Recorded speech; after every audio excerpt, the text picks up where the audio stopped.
The Ducati Monster is back, at least in its latest form, and it's already sparking discussions. Freshly caught during test rides, the first spy images reveal a Monster V2 with a familiar silhouette, but significantly modernized technology. A new engine, a new chassis, striking design changes, and a few exciting details that are already visible despite the camouflage. Now we're going to take a closer look at the prototype photos together and carefully analyze what they reveal about the new Monster. Is this still the Monsters we know? Is this the next major evolutionary leap, or perhaps even a step backward? We have all the info, the first details, and we're breaking down the new V2 generation for you. The good, the bad, and the ugly. In early May 2025, the new Monster V2 was first spotted during test rides, and the prototype photos reveal an astonishing amount of detail. Despite light camouflage, it's clear that this isn't just a facelift, but a comprehensive update in both technology and design. The classic Monster profile remains intact: bulky tank, rising rear end, and a compact appearance. But especially in the details, a lot has changed. The tank itself appears more striking and muscular in shape than before, with crisp edges and a more pronounced contour. Below the tank, there are small trim pieces attached. It's still unclear whether they are final or simply there to hide the new frame. This could very well be a temporary camouflage. The new rear frame immediately stands out and grabs attention. It clearly consists of a bolted-on aluminum cast part, a design that strongly resembles KTM. Compared to the current Monster, the previous lower support is eliminated. The result is a floating look that makes the rear appear significantly more open and lighter. The position of the suspension strut has also been changed. It is now much flatter, almost horizontal. Another important point, the swing arm. It appears to be identical to that of the streetfighter V2, a high-quality aluminum component mounted in the engine housing. This suggests that Ducati is consistently leveraging synergies within the model family here. The wheel design is also new and appears more finely crafted than on the previous Monster. At the front, the Monster remains recognizable, but there are changes here as well.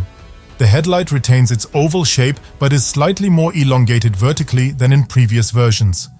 The LED light ring is notably smaller, no longer following the headlight's shape, now completely round.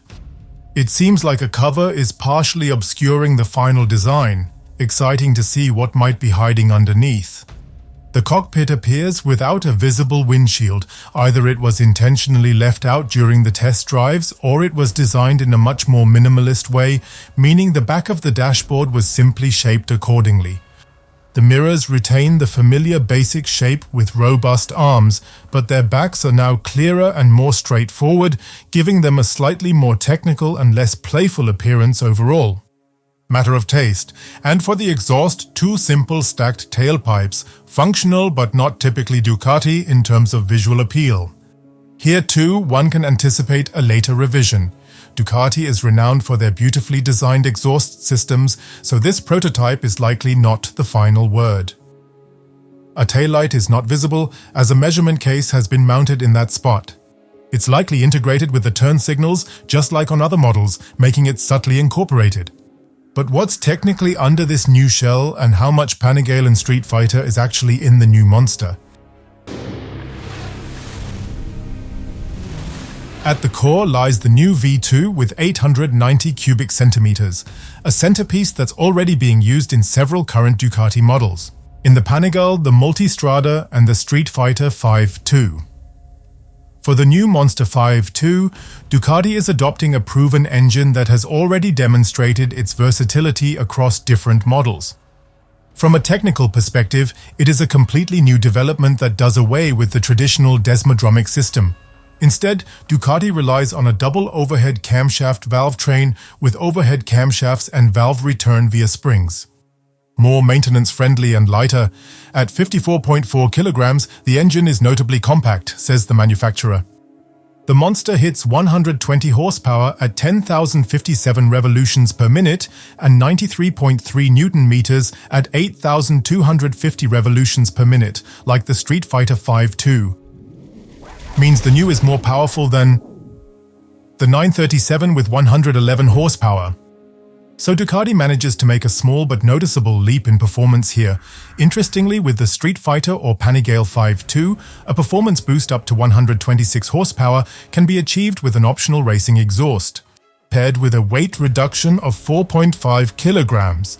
Whether Ducati will offer such a track kit for the Monster V2 as well remains to be seen.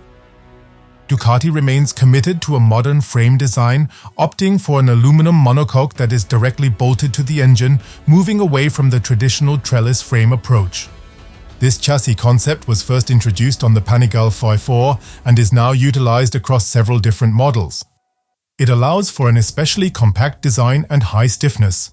The swing arm, as previously mentioned, apparently comes directly from the Streetfighter V2 and is a high-quality aluminum component, which is mounted in the engine housing. This saves weight and ensures direct power transfer. In this way, Ducati utilizes proven in-house performance technology for the undercarriage.